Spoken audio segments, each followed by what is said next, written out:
So fungus gnats are one of the most common pests gardeners encounter in winter greenhouses and indoor on seed starting setups. They are small, they're annoying, and they are often mistaken for fruit flies, but more importantly, they are a clear signal that something is out of balance in the growing system. So the good news is that fungus gnats are easy to control naturally once you understand why they show up in the first place. So fungus gnats are not really a pest problem, they are a moisture management problem. So the adult gnat lays their eggs in consistently wet soil, and then the larvae, they feed on the organic matter and the tender plant roots. So overwatering, poor drainage, and compacted soil create the perfect environment for them to thrive. So in a winter greenhouse, fungus gnats are almost always the result of soil staying too wet for too long. So the first and most important step in controlling fungus gnats is correcting water practices. So allow the soil surface to dry slightly between waterings, especially during the winter when the plant growth is slower and evaporation rates are lower. So well-drained, sandy loam soil with good airflow around the roots makes it much harder for fungus gnat larvae to survive.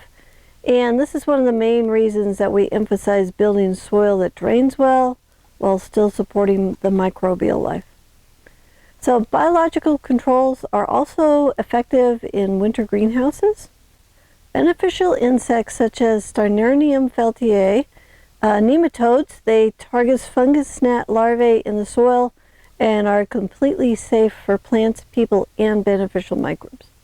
So predatory mites such as Hypoestis miles, they live in the top layer of soil and actively hunt the fungus gnat larvae and the pupae. And these beneficial organisms work best in living soil systems where chemical inputs are avoided. There are links in the description below if you want to find the beneficial nematodes and the predatory mites. You can also use yellow sticky cards as a monitoring tool to catch adult gnats and to help you gauge population levels. While they don't really solve the problem, they're useful for confirming that your control strategies are working over time. So I've been asked if there are any organic sprays for fungus gnats.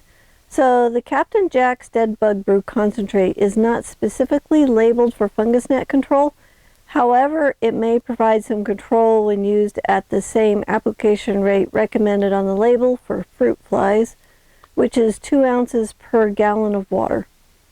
And the spray should never be your primary solution. If the soil remains over wet, fungus gnats, they're just going to continue to return no matter what product is applied.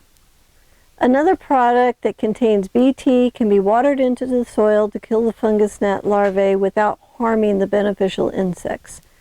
So this is another biological control, not a chemical pesticide, and it fits well into organic greenhouse systems. So links in the description below if you want to find the yellow sticky cards and the Captain Jack's Dead Bug Brew and the BT. So healthy living soil is your best long-term defense. So when the soil food web is functioning properly, beneficial microbes outcompete pests, plant roots are stronger, and excess moisture drains away efficiently. So fungus gnats struggle to establish themselves in soil that is alive, well-structured, and properly watered.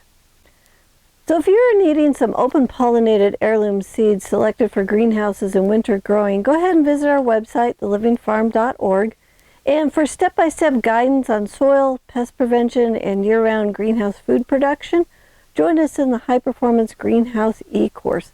Links are in the description below.